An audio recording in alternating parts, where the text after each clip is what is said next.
तो यहाँ पर देखो 600 ईसा पूर्व की बात है, यूनान ये का है, यहाँ पर मैग्नीसिया नामक जगह में ना जो पूरा का पूरा पहाड़ ही ना पूरा ब्लैक कलर था, चट्टान जो है पूरा का पूरा।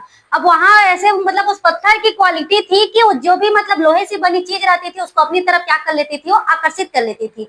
तो जैसे अब ये सोना चांदी सब निकलते हैं, किसी के घर में तो नहीं निकलते, सब चट्टान में ही निकलते हैं, हीरा वगैरह सब उसको उसको मतलब संशोधित करके उसको शुद्ध अवस्था में प्राप्त किया जाता है। वैसे तो ये भी पूरा वैसी था, पूरा पूरा चट्टान था। तो मतलब अब ये क्या होता है, जो नॉर्मल पर्वत रहता है और पहाड़ जो रहते हैं वो पत्थर से बना रहता है। आप लोग पत्थर में जाते हो तो ऐसे थोड़ी ना रहता है कि वो लोहा देखता है तो ऐसे से आकर्षित कर लेता है, नहीं करता ना। तो इसमें वो गुण था जो अपनी तरफ से क्या कर सकता, मतलब अपनी तरफ लोहे से बनी चीज को क्या कर सकता था, आकर्षित कर सकता था। तो वैज्ञानिक लोग जाकर उन पर प्रैक्टिकल किए, ठीक है। तो पता चला कि मतलब इसका ये मैग्नीसिया जगह में मिला है। तो इंग्लिश में क्या बोलते हैं, चुंबक को मैग्नेट बोलते हैं ना, तो मैग्नेटाइट पहले इसका नाम, ठीक है।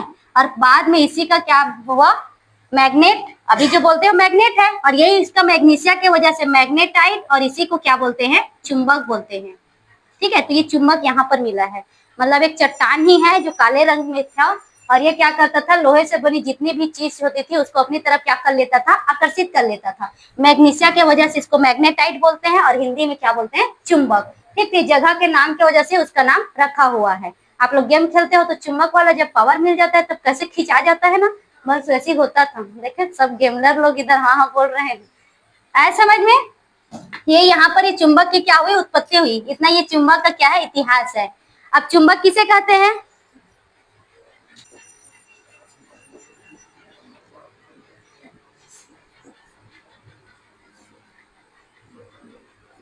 जो लोहे से बनी वस्तु को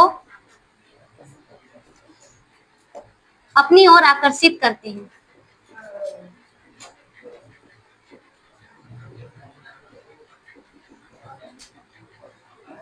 और चुंबक को स्वतंत्र छोड़ दिया जाए, देखो जो मैग्नीशियस देश जहाँ जगह था वहां पर जो मिला ना चट्टान, वो तो चुंबक क्या करता था, लोहे से बनी वस्तु को अपनी ओर आकर्षित करता था। साथ ही साथ वो क्या करता था, उसको पत्थर को छोड़ देते थे ना इसी टुकड़ा को, तो हमेशा उत्तर और दक्षिण दिशा में ठहरता था, ठीक है। तो मतलब चुंबक के क्या गुण होते हैं, चुंबक हमेशा उत्तर और दक्षिण दिशा में ही ठहरता है। पहले के लोग क्या करते थे, दिशा के लिए उसका उपयोग करते थे, दिशा ज्ञात करने के लिए, ठीक है। तो यहाँ पर चुंबक उस पदार्थ को कहेंगे जो लोहे से बनी वस्तु को अपनी ओर आकर्षित करती है, और स्वतंत्रता पूर्वक छोड़ देने पर हमेशा कौन सी दिशा में ठहरेगी, उत्तर और दक्षिण दिशा में। अभी उत्तर और दक्षिण दिशा में क्यों ठहरती है, इसका भी रीजन है, आगे पढ़ते जाएंगे।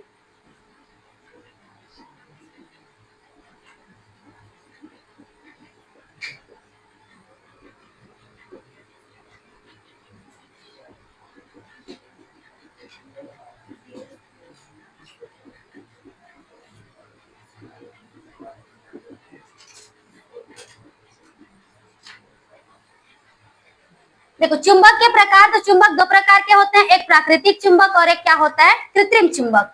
अब इसको मैं डेफिनेशन क्लियर करूंगी, प्राकृतिक चुंबक और कृत्रिम चुंबक। प्राकृतिक किसको बोलेंगे, जो प्रकृति द्वारा मिलता है प्राकृतिक चुंबक, और कृत्रिम चुंबक जो मनुष्य द्वारा बनाया जाता है, जैसे कि नाल चुंबक, विद्युत चुंबक, ठीक है। ये चुंबक का ये हो गया।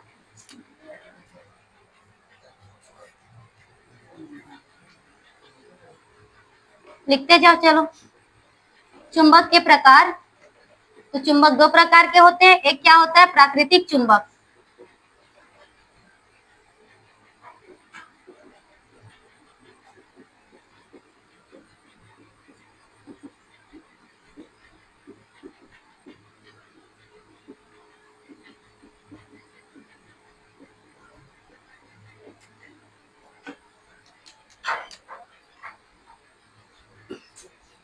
दरवाजा को उखाड़ कर फेंकना पड़ेगा लग रहा है, बाधा बन जा रही है। दूसरा कृत्रिम चुंबक,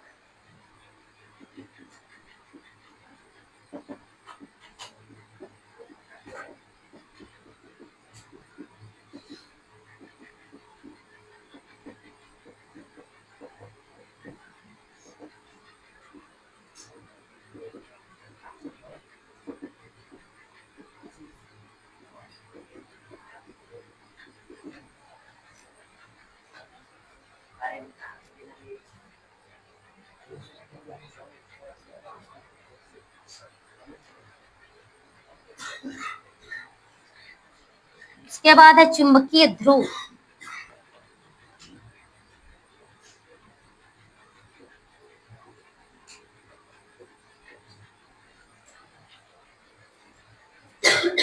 देखो तो इधर चुंबक इस तरह से रहता है, आप लोग प्रैक्टिकल किए होंगे एन और एस, 10th क्लास में किए हो ना, ठीक है। तो यहाँ पर एन और एस, एन क्या होता है उत्तरी ध्रुव और एस क्या होता है दक्षिणी ध्रुव, ठीक है। तो इस तरह से चुंबक क्या होते रहते हैं। तो चुंबक का जो चुंबकीय शक्ति रहता है कहाँ पर अधिक रहता है, चुंबक का चुंबकीय शक्ति जो है उसके ध्रुव पर क्या होती है सर्वाधिक होती है। मतलब बोल सकते हैं किनारे किनारे वाले भाग, इस किनारे पर और इस किनारे पर, तो किनारे किनारे वाले भाग पर उसकी जो चुंबकीय शक्ति रहती है क्या होती है सर्वाधिक होती है। और जो किनारे भाग पर चुंबकीय शक्ति सर्वाधिक होती है उसी को क्या बोलते हैं चुंबकीय ध्रुव। एन ध्रुव और यहाँ पर एस ध्रुव, एन का ये हो गया नॉर्थ मतलब उत्तरी ध्रुव, एस का साउथ हो गया मतलब दक्षिणी ध्रुव। उत्तरी ध्रुव और दक्षिणी ध्रुव हमेशा उत्तर और दक्षिण दिशा में रहता है, उत्तर और दक्षिण ही रहता है, ठीक है। तो जहां पर उसका चुंबकीय शक्ति सर्वाधिक रहता है उसको क्या बोलते हैं चुंबकीय ध्रुव। तो कितने ध्रुव होते हैं दो, अगर 20 से काट दे तो कितने ध्रुव हो जाएंगे दो, ठीक है। अगर इसको 20 से हम लोग काट देंगे तो यहाँ से ये अलग हुआ ऐसे करके, तो भी ये कितने ध्रुव होंगे दो ही होंगे ना, एन एस और ये क्या बनेगा एन एस, ठीक है। 4 ध्रुव नहीं होगा, ठीक है, सिर्फ 2 ही ध्रुव, मतलब ये 2 ही ध्रुव रहते हैं, एक उत्तरी ध्रुव और एक क्या होता है दक्षिणी ध्रुव। जहां पर उसकी चुंबकीय शक्ति सर्वाधिक होती है उसको क्या बोलते हैं चुंबकीय ध्रुव।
चुंबक के गुण,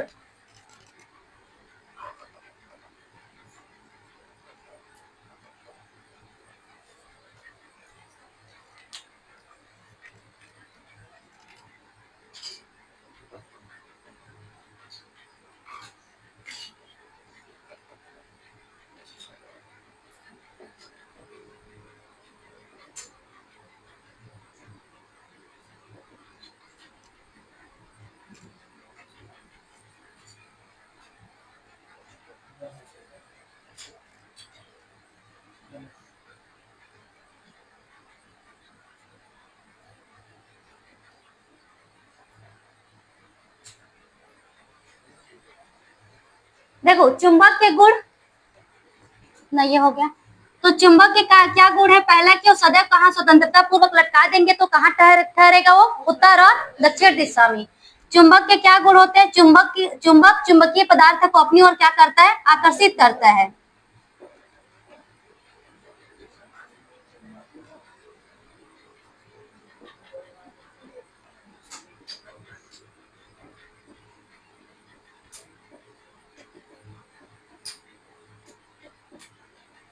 सजातीय ध्रुवों में क्या होता है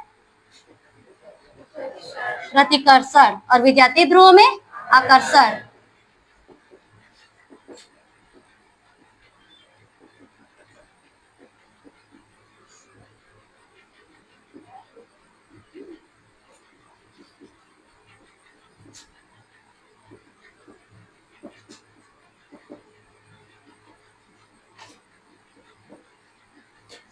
ये चुंबक के गुण है।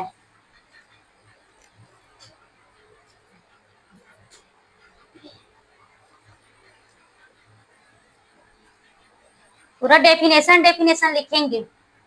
उसके बाद है चुंबकीय अक्ष,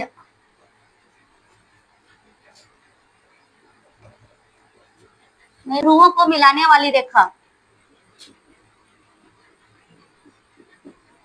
रेखा चुंबकीय अक्ष कहलाती है।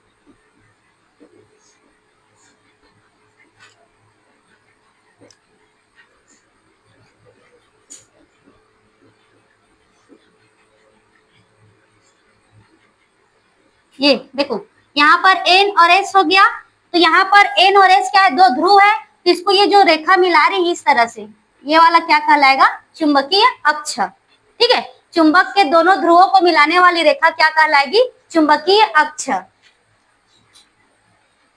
अक्ष के लंबवत गुजरने वाले तल को चुंबकीय याम्योत्तर कहते हैं। ये क्या है, चुंबक हो गया एन एस, अब इसको स्वतंत्रता पूर्वक लटकाएं तो उत्तर और दक्षिण दिशा में ठहर रही है, और इसके लंबवत गुजरने वाला यहाँ पर ऐसे करके, ये इसके क्या है, ये लंबवत तल है जो क्या हो रही है, गुजर रही है। चुंबक के क्या है, ये लंबवत, तो ये चुंबक है ऐसे करके, और यहाँ पर कितना डिग्री का एंगल बढ़ रहा है, 90 डिग्री का, तो इससे लंबवत जो गुजरने वाला जो तल है, इतना तल, ये क्या कहलाता है, चुंबकीय याम्योत्तर। आए समझ में, ये चुंबक है और चुंबक के लंबवत जो गुजरने वाला तल रहेगा वो कहलाता है चुंबकीय याम्योत्तर। तो ये चुंबक और इससे लंबवत गुजरने वाला क्या हो गया, तल हो गया, तो क्या कहलाएगा वो, चुंबकीय याम्योत्तर। उसके बाद है प्रभावी लंबाई, उसमें भी पढ़े हो ना आप लोग फर्स्ट चैप्टर में, प्रभावी लंबाई क्या होता है, दोनों आवेशों के बीच की दूरी, तो यहाँ पर दोनों ध्रुवों के बीच की दूरी हो जाएगी।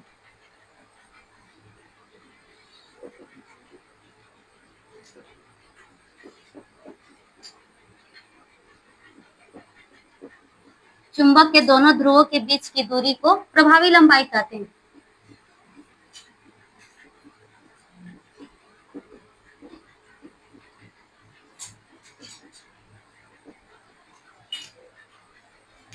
प्रभावी लंबाई यहाँ पर ये हो गया n और ये क्या हो गया s, और ये इसका क्या हो जाएगा, चुंबकीय अक्ष, और इतना तक की दूरी प्रभावी लंबाई 2l, उसमें 2a लिखे थे और ये क्या हो जाएगा 2l।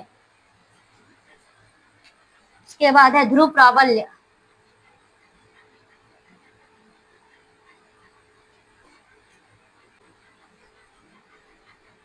किसी चुंबक का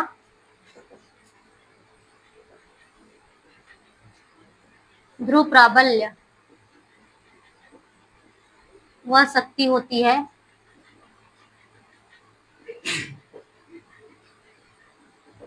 जिस पर चुंबकीय पदार्थ को आकर्षित करने का गुण पाया जाता है।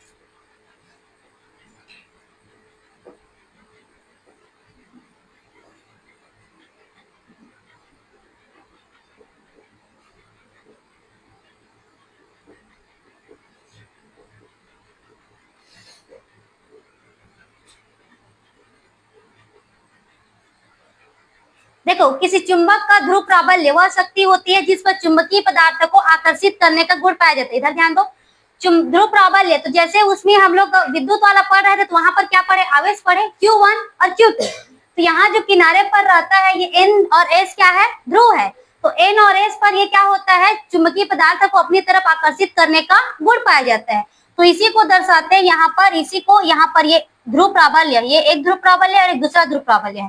ठीक है, तो यहाँ पर ये ध्रुव प्राबल्य को प्रदर्शित करेंगे M से, किससे, M से, तो यहाँ पर N के लिए जैसे कि क्या लेंगे M1 और इसके लिए क्या लेंगे M2। ठीक, जैसे उसमें आवेश Q1 और Q2, A और B दो बिंदु होती थी, तो एक पर आवेश Q1 और दूसरे पर Q2, यहाँ पर N और S दो ध्रुव है, तो इसका ध्रुव प्राबल्य M1 और इसका ध्रुव प्राबल्य क्या हो जाएगा M2। ठीक है, मतलब आवेश की जगह पर अभी ध्रुव प्राबल्य है।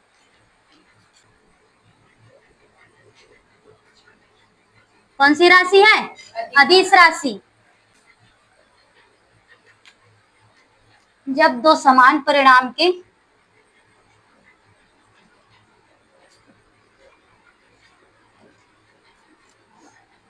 विजातीय ध्रुव प्राबल्य एक दूसरे से अल्प दूरी पर होते हैं,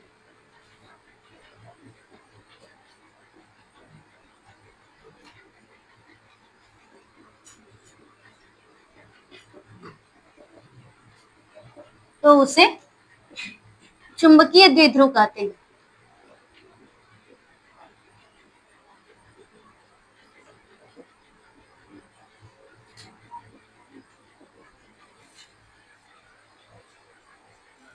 जब दो समान परिणाम के विजातीय द्विध्रुव प्राबल्य एक दूसरे से अल्प दूरी पर होते हैं तो उसे चुंबकीय द्विध्रुव कहते हैं। ठीक है, पूरा पूरा वही है, बस उसमें चुंबक है, इसमें चुंबक है, उसमें क्या है, वैद्युत है।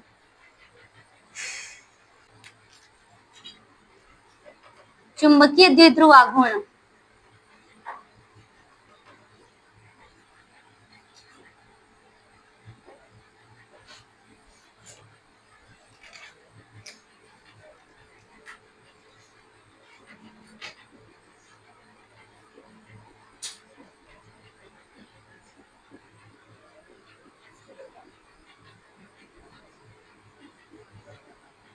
एक ध्रुव प्राबल्य तथा प्रभावी लंबाई के गुणनफल को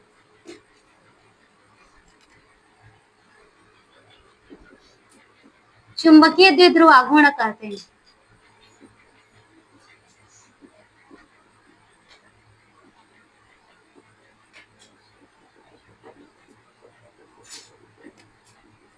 चुंबकीय द्विध्रुव आघूर्ण को प्रदर्शित करेंगे m से, तो यहाँ पर क्या हो जाएगा 2, यहाँ पर हो गया m और यह हो जाएगा l। ठीक है, यहाँ पर क्या अलग अलग लिख देती हूँ। यहाँ पर ये m ध्रुव प्राबल्य है और 2l क्या है, प्रभावी लंबाई। m क्या हो गया, ध्रुव प्राबल्य, और 2l क्या है, प्रभावी लंबाई। चुंबकीय द्विध्रुव आघूर्ण एक सदिश राशि है। ध्रुव प्राबल्य अदिश राशि है और चुंबकीय द्विध्रुव आघूर्ण क्या है, सदिश राशि है। सदिश राशि मतलब एक सदिश के नियम का पालन करेगा।